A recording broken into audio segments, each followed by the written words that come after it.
trying to whisper. You have to like speak loud. So it's even hard for me when somebody was trying to even tell me the answer. I'm like, oh my god.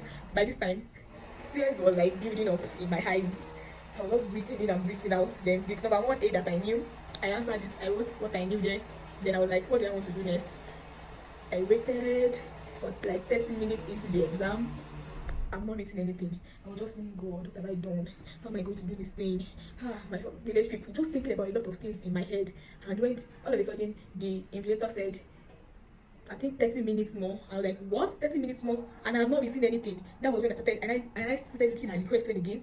I was just, when the questions was like, the question was saying, with critical explanation or example, discuss the scientific or layout of particular thing. Me, I was now answering, okay, science is this, the development of this. I was just going back and forth, so that my book would not be practically empty.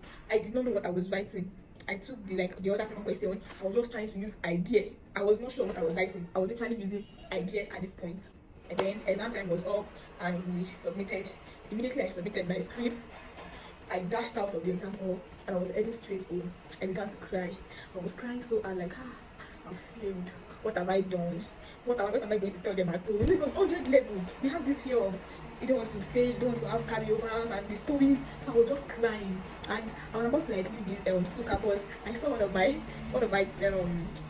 teachers that taught me tutorial uncle that taught me I was in tutorial before I gained access to university. He was like, Jimmy, are you okay? How are you? I'm like, I'm like, I'm fine. Why are you not crying? I said the exam that we did. I started crying. I'm like, oh, sorry, don't worry, it will be fine. Hope you wrote the little you knew. I just said yes. I just left. Immediately I got home. I knelt down. I was saying, God, please, just help me. I know I wrote rubbish, but if you do this for me, and all of that, I was crying so hard. When I finished crying, I cleaned my eyes and we moved on.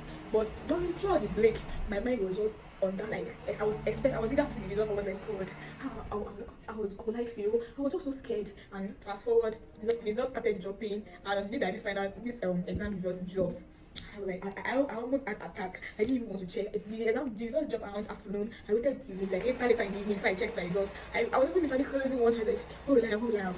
Guys, at the end of the day, I saw my name and I saw C. I could not believe my eyes. C, because I was literally expecting F, but how I got C for that course, it was more like a miracle. Even if like the C looked like an A to me, because I knew that I practically did nonsense in that exam, and seeing C was like, Jesus, thank you, and that was like that experience was like a whole lot for me then. And after then, I make sure that preparation for exam is like a very serious thing to me. And now we are here, final year, saying goodbye to uni eventually.